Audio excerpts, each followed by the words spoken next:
को न जाना, है ना। हाँ, और खोजत भरे पताल आसमाना। कोई साथ में आसमान पे घूम रहा है, कोई किसी को घूम रहा है, लेकिन कहीं घूम ले यहीं आना पड़ेगा, आना पड़ेगा यहीं। चारा यहीं है। आकाश में कितने भी उड़ ले चीलिया, आकाश में कितने भी पंछी उड़ ले, लेकिन चारा यहीं है। तो इसलिए यहीं इसको ही समझ ले, जहां है। अपने को समझने की बजाय दूसरी जगह भाग रहा है, इसलिए भटक गया, भूल गई, पड़ गई, उसी दिन से चक्कर में पड़ गया जी। इसलिए अपने आप को समझना, इसी में आत्मा। मैंने बताया अभी थोड़ी देर पहले, ये विशेषण शब्द आपकी योग्यता के, योग्यता मेरा मटेरियल सब्जेक्ट से नहीं है, मेरा योग्यता से मतलब है आपके अंतर्दृष्टि, यानी मेडिटेशन, इनसाइट, कहने का मतलब आंतरिक में आपको उतरना पड़ेगा। जी हाँ, तो एक शब्द लेंगे छोटा सा,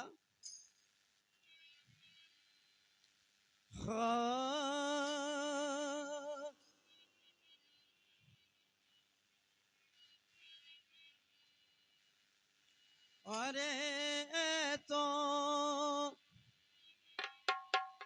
भरमा बिगुर चानु भारी,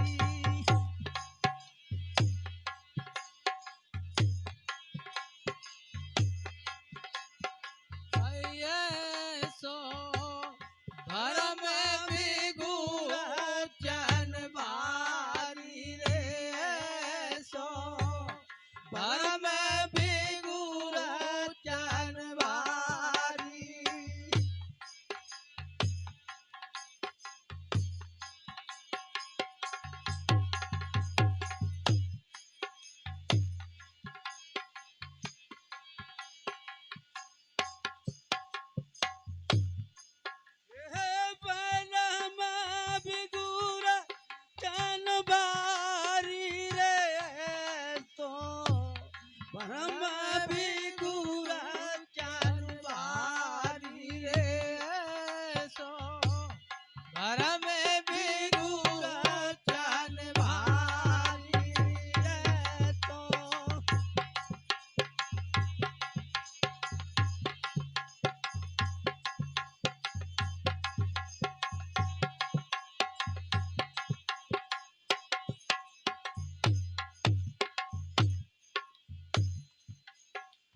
वेदक देवा दिल और दो जगह को पूरा सा है, को है नारी है, तो हम भी गुरा चानु भारी है, सो भरम बिगु चन भारी रे, सो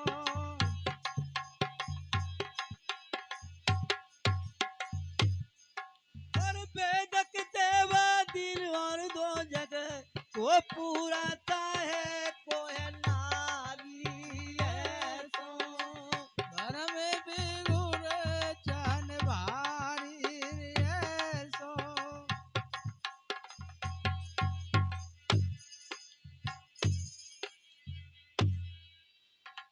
एक लाइन समझने जैसी है, तो एक लाइन समझते ही पूरी बात समझ में आ जाएगी, इसलिए अनिवार्य है। ऐसो भरम बिगूर चन भारी, वेद कितेब दीन और दो जग को पुरुषा को नारी। सदगुरु कबीर साहब का जो सिद्धांत है,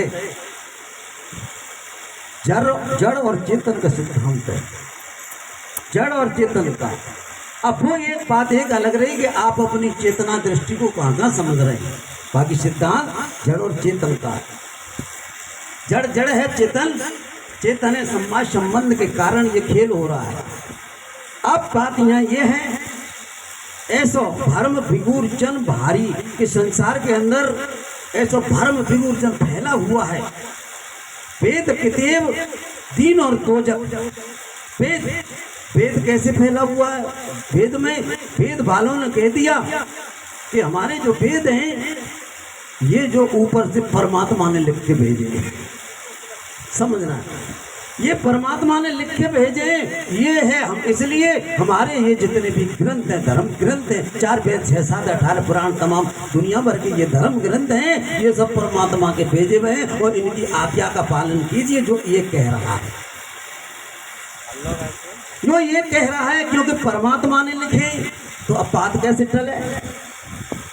अब उन्होंने देखा कि भाई जब 4 वेदों को इस तरीके से कह दिया गया, तो अब जो है मुस्लिम वाले भाई लोग कहने लगे कि भैया इन्हें तो परमात्मा के द्वारा बताते, हम गए काम थे, अब हमें को पूछेगा, अब हमें कौन पूछेगा?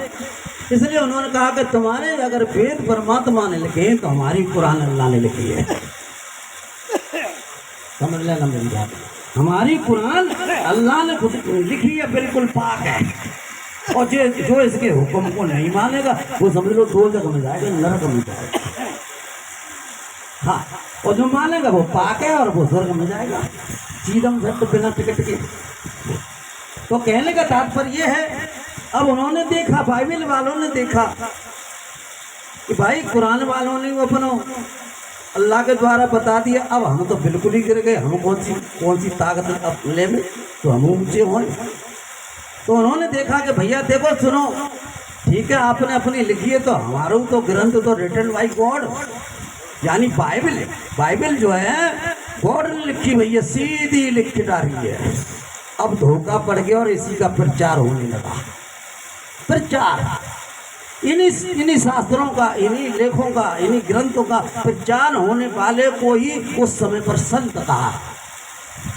यथार्थ बात कह रहा हूं मैं, जो उनका प्रचार कर रहा है, उन ग्रंथों का प्रचार कर रहा है, उनको संत कहा गया। और लिखे किसने? अब आप ही समझ लो, वही वर्ण व्यवस्था के हिसाब से, हाँ उसके हिसाब से वो लिखे गए। मैं अब डिटेल में नहीं जा रहा हूँ, मोटी मोटी बात बता रहा हूँ, तो इसलिए समय ज़्यादा लग जाएगा। तो कहने का तात्पर्य है, सबने अपनी अपनी बात को मजबूत करने के लिए कहा कि हमारी तो खुदा ने लिखा है, कि हमारी गॉड ने लिखा है, कि ये लिखा है वेद के देव 3 और 2 को पुरुषा को नारी। अब सतगुरु कभी साहब करेंगे स्त्रियों के साथ में भेदभाव हो रहा है, तो उन्होंने ज्ञान दृष्टि देख करके कहा वही तो प्रेरणा बाबा साहब के अंदर आई थी। समझ लेना मेरी बात, वही तो प्रेरणा बाबा साहब के अंदर। संत महापुरुष न होते तो बाबा साहब जैसा कोई महापुरुष पैदा नहीं होता, क्योंकि प्रेरणा स्रोत सतगुरु कबीर साहब ही थे सबसे पहले उनके परिवार में। समझ लेना मेरी बात, उनका परिवार पूरा ही कबीर था बाबा साहब का। ये तो बाद में वो उन्होंने उनके वर्तमान के हिसाब से उनका जो प्रचार था, उस तरफ नहीं जा रहा हूँ मैं। तो जिस और इधर जो सदगुरु कबीर साहब कह रहे हैं, कहते हैं कि संसार में 3 प्रकार के लिंग हैं, यानी जो शरीर है, स्त्रीलिंग, पुल्लिंग, नपुंसकलिंग, ये तीनों, और तीनों के अंदर में देवभास को हटा करके उन्होंने कहा कि ये जड़ का शरीर है, और इसके अंदर जो रहने वाली जो चेतन है, ना वो कोई स्त्री है ना कोई पुरुष है। स्त्री और पुरुष का भाव तो केवल देह स्वरूप के लिए है, केवल देह। शरीर अगर चला गया, चेतना रह गई, चेतना चली गई, शरीर रह गया, इसको आप स्त्रीलिंग पुल्लिंग में गिनती कर सकते हैं। लेकिन उसकी जो चेतना है उसका कोई स्थूल नहीं है, इसलिए वह स्त्री भी नहीं है, पुरुष नहीं है। तो बताइए कौन स्त्री कौन पुरुष, क्यों छोटे बड़े पर देखा जा रहा है? क्यों नहीं इनको वैल्यू दी जा रही है? स्त्री को क्यों छोटा नरक का द्वार कहा जा रहा है? अरे स्त्री नरक का द्वार हो सकती है, तो पुरुष कौन सा स्वर्ग का द्वार है? तो बतलाइए। समझना मेरी बात, ये लड़ाई पहले से ही चली हुई है महापुरुषों की। तो आप स्मृति में देख लेना, आप जो है मैं बताऊंगा बाद में मैं आपको लेख भी बता दूंगा, ठीक है? हाँ, तो मनुस्मृति में देख लेना। हाँ मैं बता रहा हूँ, मनुस्मृति में देख लेना। तो हाँ है ना, हाँ बोला है ना, ठीक। मैं वैसी बात नहीं कह रहा हूँ, हाँ अंदाज से नहीं कह रहा हूँ, मैं पढ़ के कह रहा हूँ। तो कहा है, अरे हाँ, अरे तो बरामा भी दूंगा जान भारी, बरामे भी दूंगा जान भारी।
चन भारी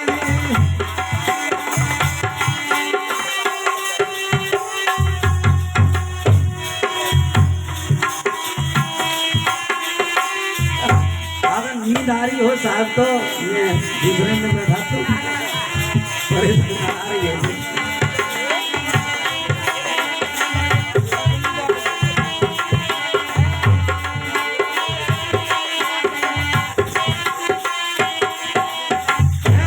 तो ब्रह्मा पे दूरा ज्ञान भारी रे सो भरम बिगुरे चन भारी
देखिए एक विशेष बात, इसी बात को कहकर मैं अपनी बात को समाप्त कर दूंगा कि देखिए जैसे बात आई थी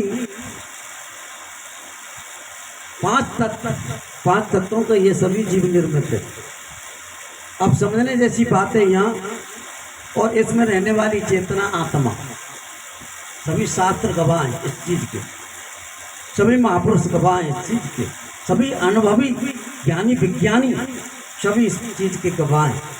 अब यहाँ बात यही है, मूल बात यही है कि पांच तत्व का ये जो शरीर है हमारा, अग्नि मिट्टी जल वायु आकाश, इसमें कोई हिंदू है? अग्नि हिंदू है कि मिट्टी हिंदू है कि जल है हिंदू? कोई नहीं। न वायु हिंदू है, न कोई मुसलमान है, न कोई सिक्के, न कोई ईसाई है, न कोई जैन बौद्ध पारसी है। इनमें से कोई तत्व इनमें से है तो नहीं, समझना मेरी बात को। अब इनके अंदर जो चेतना रह रही है वह कोई हिंदू है कि मुसलमान है कि जैन है कि बौद्ध है, ईसाई है, पारसी है, कौन है? कोई भी नहीं है। तो जी कहाँ से घुस गए? समझना मेरी बात।